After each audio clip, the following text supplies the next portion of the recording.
ఆంధ్రప్రదేశ్ ఎక్కువగా అంటే ఒక పురుగు కుట్టడం వల్ల హార్ట్‌లో ఒక బ్లడ్ క్లాత్ అయిపోయి చనిపోతున్నారు.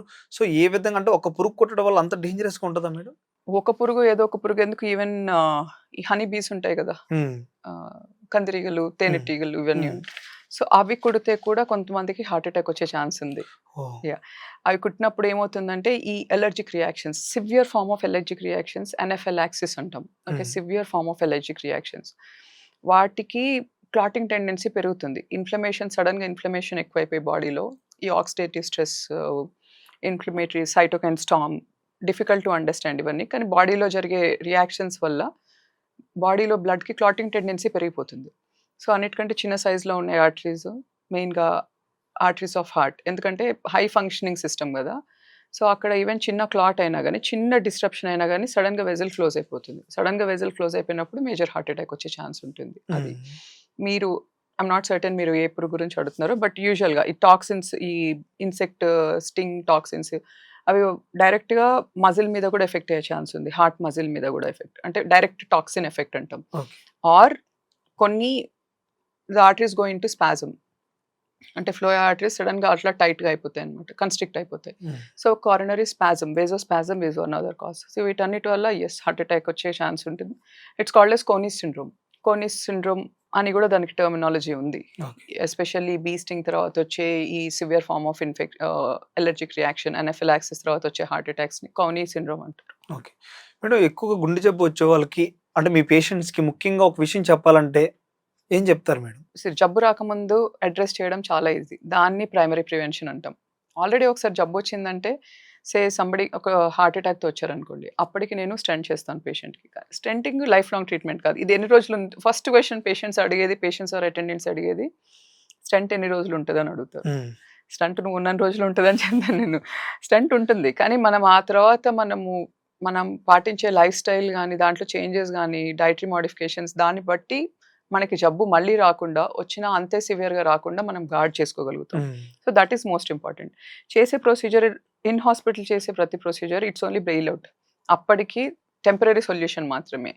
బట్ పర్మనెంట్ సొల్యూషన్ నీ చేతిలోనే ఉంది స్టిల్. హ్మ్. నువ్వు ఎంత సీరియస్‌గా మందులేసుకుంటున్నావు, ఎంత సీరియస్‌గా ఈ డైటరీ మోడిఫికేషన్స్ పాటిస్తున్నారు, ఎక్సర్‌సైజ్ చేస్తున్నారు, స్లీప్ ఎంత బాగా అడ్రెస్ చేసుకుంటున్నారు, స్ట్రెస్‌ని ఎంత బాగా మేనేజ్ చేస్తున్నారు. ఇవన్నీ గైడ్ చేస్తాయి. కొంతమంది పేషెంట్స్ ఏంటంటే చాలా హెల్తీ లైఫ్ స్టైల్ ఉంటుంది. కానీ మళ్ళీ మళ్ళీ వస్తారు. అవి because of genetics. Okay.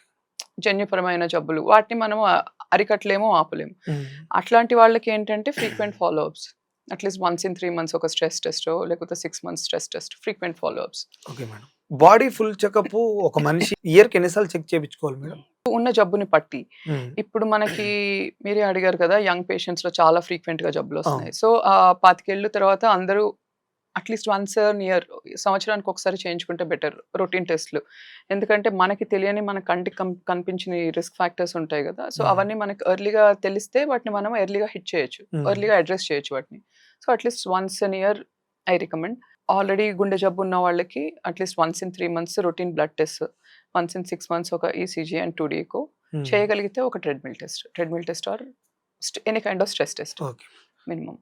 Night phone చూస్తూ 2, 3 అయితా ఉంటది. దానివల్ల వచ్చే ప్రాబ్లమ్స్ బేసిక్ ప్రాబ్లమ్స్ ఏంటి madam? Major problem? Most importantly sleep disturb అవుతుంది. హ్మ్. ఎందుకంటే నైట్ మనం ఏంటంటే ఒక సెల్ఫ్ పిటీలో ఉంటాం. డే అంతా కష్టపడ్డాం కదా! So, night time relax. Relax అవుదామని. కానీ ఆ రిలాక్సేషన్ ఎంతవరకు? మనకి most important relaxation is sleep.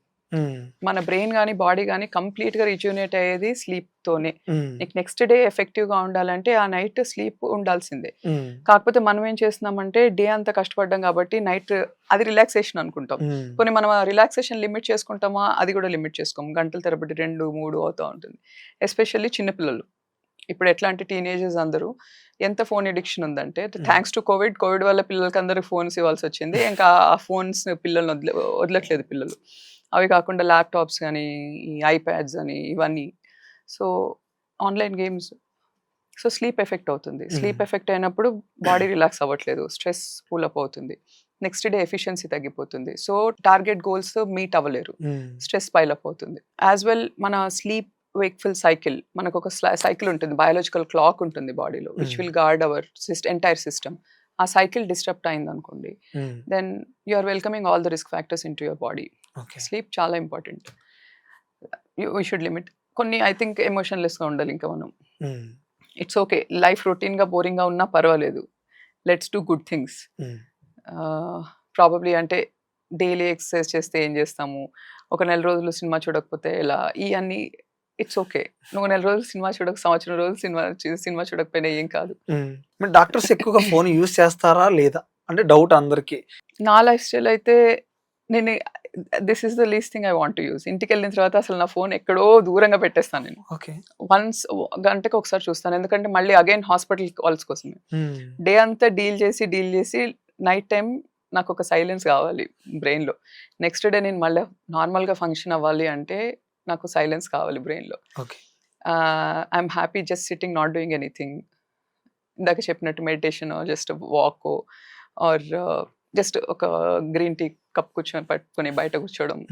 I keep my evenings. I try to keep my evenings peaceful. టూర్‌లకి వెళ్తా ఉంటారా? లేదా ఎప్పుడు ఆ హాస్పిటల్‌లోనే ఉండిపోతూ ఉంటారు డాక్టర్స్ అనేవాళ్ళు? But for tours yes. నేను వన్స్ ఇన్ 6 మంత్స్ టూర్ అయితే వెళ్తాను. ఒక 5, 6 days. Okay. But otherwise 30 days in a month I am in hospital. 30 days. అంటే సండే ఫుల్ డే కాదు. బట్ మార్నింగ్ రౌండ్స్‌కెళ్ళి బట్ ఎంతో కొంత పేషెంట్ టచ్ అయితే ఉండాలి. ఓకే.